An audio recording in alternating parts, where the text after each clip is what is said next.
I have to think of what it's called. I want to do a straight stitch here. With my leaf here, my maple leaf. Alright, let's start. And we are doing free motion. So that means that we have to move everything around ourselves.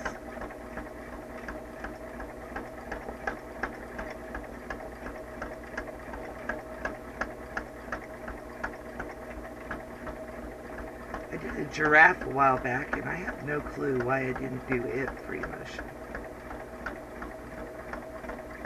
And I hope that the Canadians in the room will forgive me for not using a traditional maple leaf.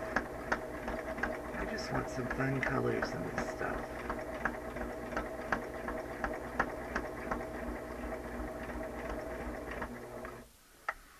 Alright, and we finished that. And I want you guys to see my pretty new scissors that I got. They were a Christmas gift from some friends, and I really like them. So the maple leaf is the only thing that we are going to do free motion. So my next thing I need to do is I need to go back and change back to my regular presser foot and put my feed dogs back on. So we've got our handy dandy screwdriver and our regular presser foot. I'm going to leave that open just while I change the presser foot out.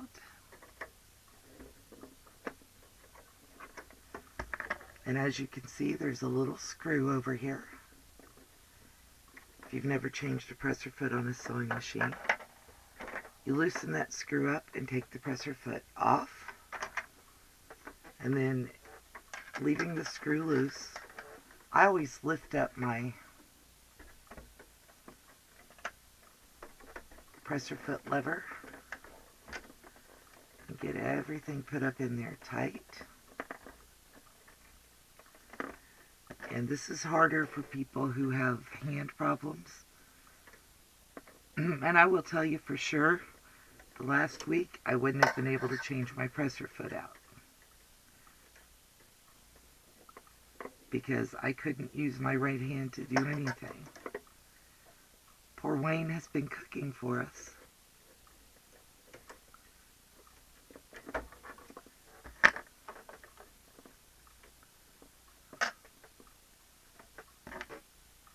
There's a little lever at the back of the presser foot that drops off the foot itself.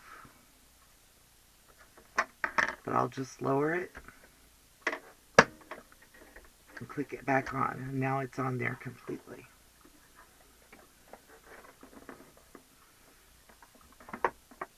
And just as an FYI, you guys may get to watch me change the bobbin out on this video too. Alright, so we've got the leaf sewn on, and I'm going to start down here just after this corner. I've got my zigzag stitch on. I have it on a 1 for the length of the stitch and a 3.5 for the width. And we're just going to go around. That little click was the feed dogs coming back up.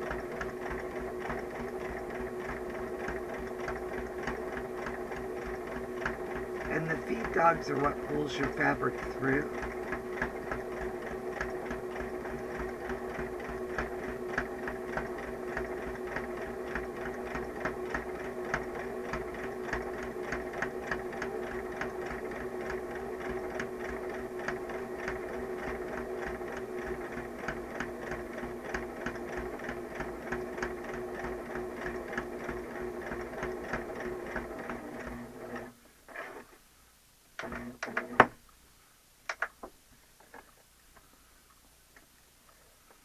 I do like these new scissors that I got. They're longer than the ones that I had, and they make it a little easier for me to reach in there and cut.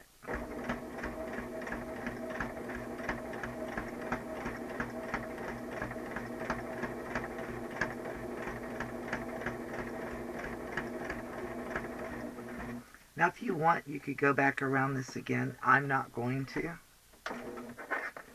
I am going to lift up my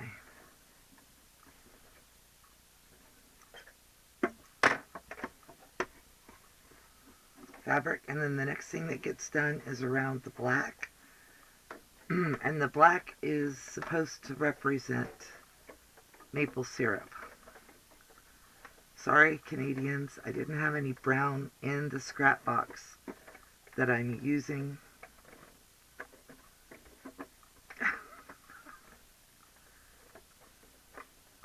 The thumb doesn't want to work today. Y'all hear that? Okay, we're going to start right here, beside where I stopped that last piece.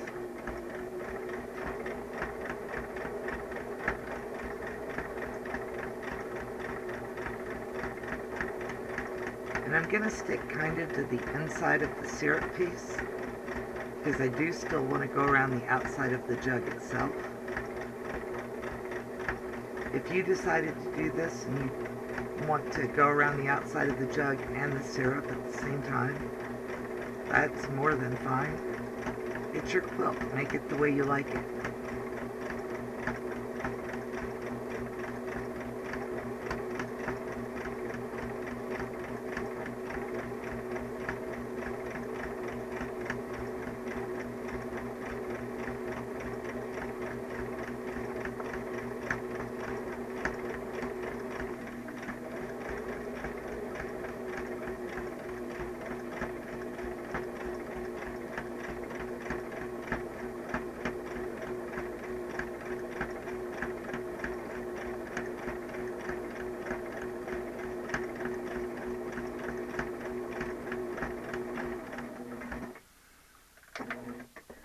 I can hear Marie France saying, bobbin check, bobbin check.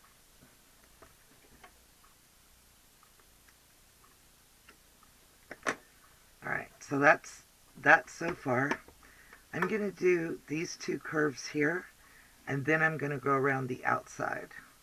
So I'll do this curve around the inside, come back up, and do this curve.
That I did not go along the bottom of the bottle itself, so I'm just going to lift up my thread and I'm going to slide up here and go in there and do that.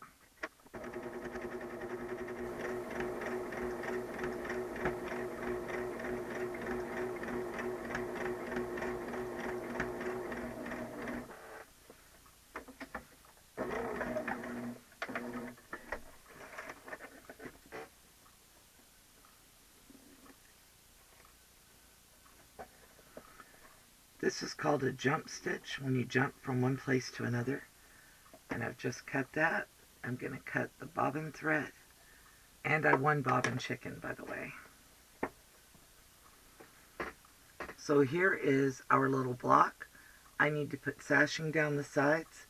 And I would like to embroider Canada on it. I'm going to use the embroidery machine to do that. I am not going to attempt to freehand that again. So there it is, and I'll put a picture at the end with Canada embroidered on it so that you guys can see this. And there it is.